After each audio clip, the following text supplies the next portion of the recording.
এই যে হাসপাতালের এই কক্ষটিতে যে ধরনের গন্ধ সেটি কিন্তু আসলে সুস্থ পরিবেশ না বাচ্চাদের জন্য, ইভেন বাচ্চাদের মায়ের জন্য কিন্তু আসলে সুস্থ পরিবেশ না। তিনিও কিন্তু আসলে তার যে কাজের অভিজ্ঞতা, সেই কাজের অভিজ্ঞতা থেকে কিন্তু তিনি এই প্রশ্নটি তুললেন।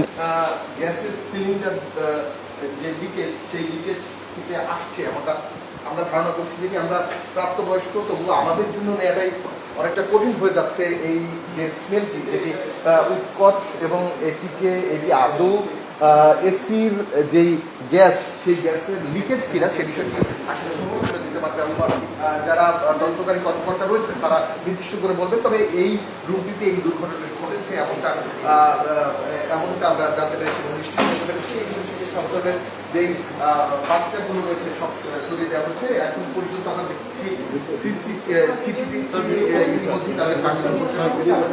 তাদের কাছে একটু জানতে চাই যে আসলে যে এখানকার যে বাস্তবিক পরিস্থিতি, সেই পরিস্থিতি কি এবং তারা আসলে কোনো ধরনের গন্ধ পাচ্ছেন কিনা। এখানে একজন ঊর্ধ্বতন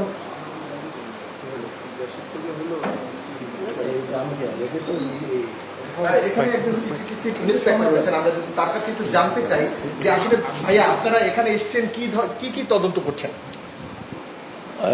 আসলে আমরা আসছি খবরটা পেয়ে জানার জন্য যে বিষয়টা কি, কারা মারা গেল, কীভাবে মারা গেল, এই বিষয়টা দেখার জন্য আর কি।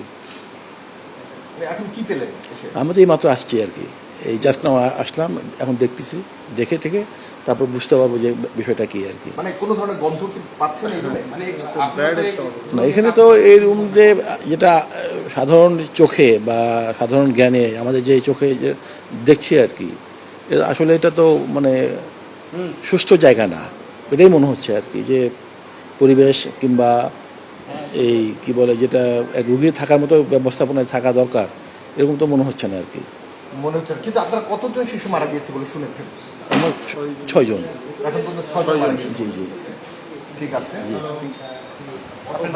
আপনার পূর্ণ নাম? Mohammad Monirul Islam, counter terrorism, DMP Dhaka, inspector. Hello,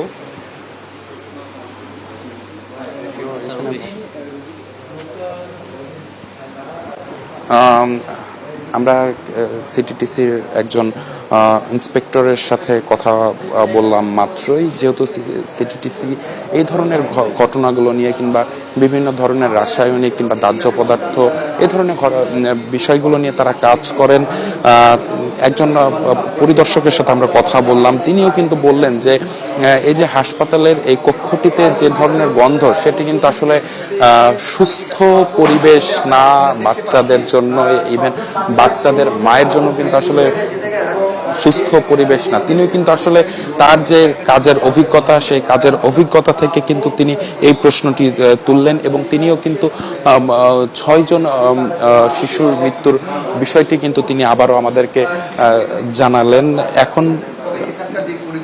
এখন পর্যন্ত কিন্তু আসলে আমাদের কাছেও এই তথ্যটি রয়েছে।